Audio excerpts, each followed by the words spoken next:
ભારત પાકિસ્તાન બોર્ડરથી માત્ર 30 કિલોમીટર દૂર વાવથરાદ વિસ્તારમાં ગૌ સેવાનો એક એવો યજ્ઞ શરૂ થયો છે જે આખા દેશ માટે મિસાલ બનશે। સુઈ ગામના ગોલપ અને નેસડા ગામની 800 એકર જમીન પર આકાર લઈ રહ્યું છે એક વિશાળ ગૌ અભયારણ્ય। આ માત્ર પાંજરાપોળ નથી પણ ગૌવંશ માટે તૈયાર થઈ રહેલું એક આખું નવું ગામ છે। 100 થી વધુ લોકોની ટીમ રાત દિવસ એક કરીને આ સપનાને સાકાર કરી રહી છે। તેમના જણાવ્યા મુજબ આઝાદી સમયે દેશમાં 54 કરોડ ગૌવંશ હતો જે આજે ઘટીને માત્ર 4 કરોડ પર આવી ગયો છે। જો ગાયોને બચાવવી હશે તો આવા અભયારણ્યો અનિવાર્ય છે, ખાસ કરીને એવા નંદીઓ માટે જે આજે રસ્તા પર લાકડીઓ ખાય છે કે કસાઈવાડે ધકેલાય છે।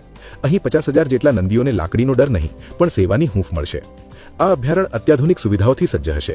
પશુઓ માટે સિમેન્ટના શેડ નહીં પણ કુદરતી ગૌછત્ર તૈયાર થઈ રહ્યા છે। ગૌવંશની તબિયત સાચવવા હાઈટેક હોસ્પિટલ, પક્ષીઓ માટે 3 સરોવર અને 2 મોટા ડેમ રિપેર કરાઈ રહ્યા છે। એટલું જ નહીં, ગૌવંશને પૌષ્ટિક આહાર મળે તે માટે વૈજ્ઞાનિક પદ્ધતિથી નેપિયર ઘાસની ખેતી પણ 25 એકરમાં શરૂ કરાઈ છે। અહીં માત્ર સેવા જ નહીં પણ વિજ્ઞાનનો પણ સંગમ છે। સેક્સ સોર્ટેડ સિમેન્ટ પદ્ધતિથી 90% વાછડી જન્મે તેવા પ્રયાસો થશે જેથી રખડતા નંદીઓની સમસ્યા મૂળમાંથી ઉકેલાય। આ ઉપરાંત ગાયના છાણમાંથી જૈવિક ખાતર બનાવીને પ્રાકૃતિક ખેતીને પ્રોત્સાહન અપાશે। આ પ્રોજેક્ટના પ્રથમ તબક્કા માટે 20 કરોડનું બજેટ નક્કી કરાયું છે, જેના ભંડોળ માટે આગામી 10 જાન્યુઆરીએ લોક ડાયરો પણ યોજાશે।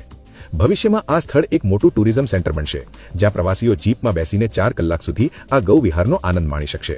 પથ્થરના નંદી સામે શીશ ઝુકાવનારો આપણો સમાજ હવે રસ્તા પર રજડતા જીવતા નંદીના આંસુ લૂછવા આગળ આવ્યો છે।